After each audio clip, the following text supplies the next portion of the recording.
Hello everyone, this is Dr. Brian Campbell. I wanted to talk to you a little bit today about the integration of psychology and theology and why it's so important to integrate psychological information, scientific facts coming from psychology and neuropsychology, etc.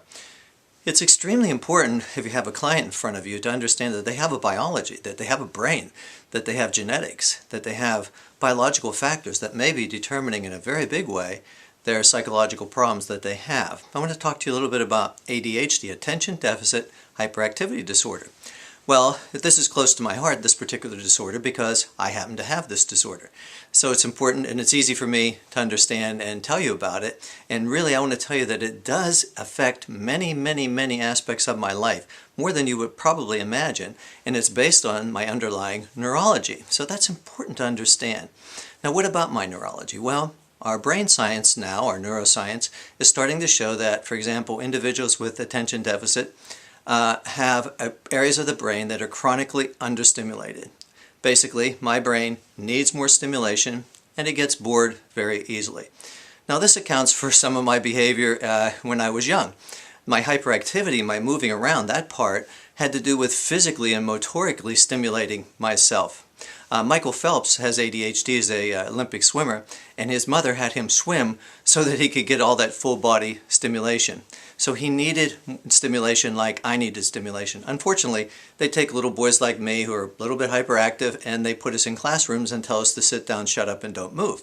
So a lot of our behavior, our misbehavior, occurs because of our underlying biology. We're bored. In fact, I can remember sitting in class and the teacher sounded like she was like droning up front of the classroom going, "Now turn to page 3.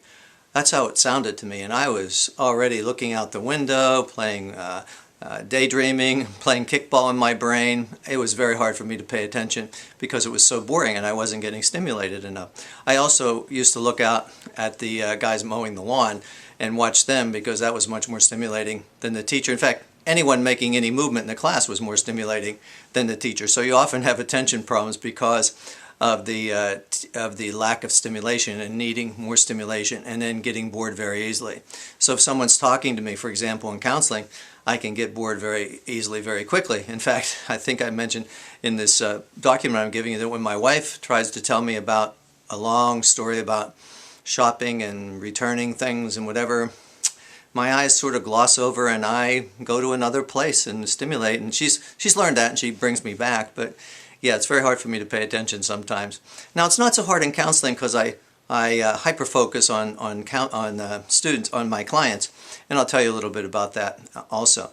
So my underlying biology is very important.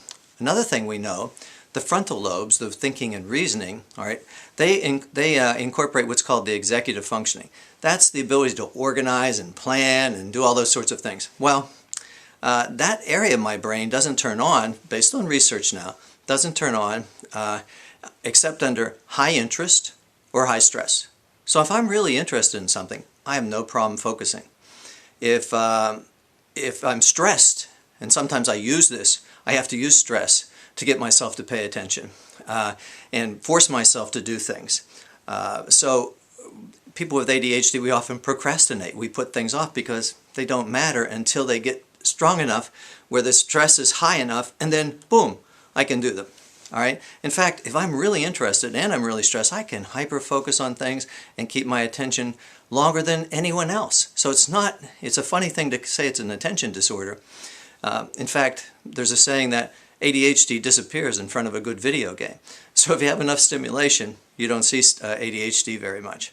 So anyway, that ADHD has really been influenced a lot of my life. Another characteristic of ADHD is we constantly forget things because when we hyper-focus over here, everything else screen dumps and we don't remember anything, where we put things, etc. You know, it's sort of like a little boy characteristic anyway, but it's much more characteristic of me. I forget things virtually all the time. In fact, I've had to develop obsessive-compulsive sort of habits to keep from forgetting those things. So what I'm trying to tell you is there's an underlying biology there that's very important and influences many aspects of my life. And as a Christian counselor, you want to be aware of that information. You don't want to just look at this as a spiritual issue when in fact there's the truth of the body and the truth of the mind that we need to incorporate into our knowledge so that we can optimally help people. So this is very important in counseling also, to understand who you are and the way your brain's made. So I understand that my brain sometimes has difficulty with certain clients. And I'm going to give you a little story about this, but that you can read. But the clients, for example, who don't talk very much, or clients who talk very slowly, or clients who seem to be very boring, those are difficult clients for me. And I give you a little story about Mr. and Mrs. Pitchfork. Now, I only lovingly tell you about them. I think they're great people, but they are difficult for me because of my disorder. So they're elderly people, and they come in, and I call them Mr. and Mrs. Pitchfork because there's a famous painting with a farmer and his wife with a pitchfork. Well, that's sort of what they remind me of, because they're not moving in the picture, and they're not moving in my counseling setting as well. So they will come in, and wow, it's really difficult for me because they speak so slowly. And in fact, the woman rarely speaks at all. She just sort of like sits properly, looks up at my bookcase, and really doesn't say much at all. So I try to work with the man as much as possible, with the husband, and they were having marital problems, but he is interminably slow at interacting. So I'll give you a little example of that, then you can go and read the story. So here is Mr. Pitchfork and Mrs. Pitchfork sitting on my couch. She's not moving, and Mr. Pitchfork is sitting there, and I'm asking him my question. Mr. Pitchfork, tell me, how was your week? Have you experienced any problems, with arguing with your wife?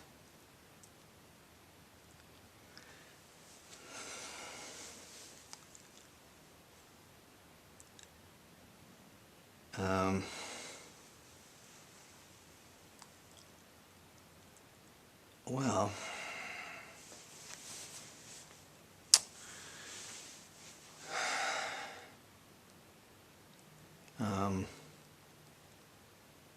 he hasn't spoken during that whole time.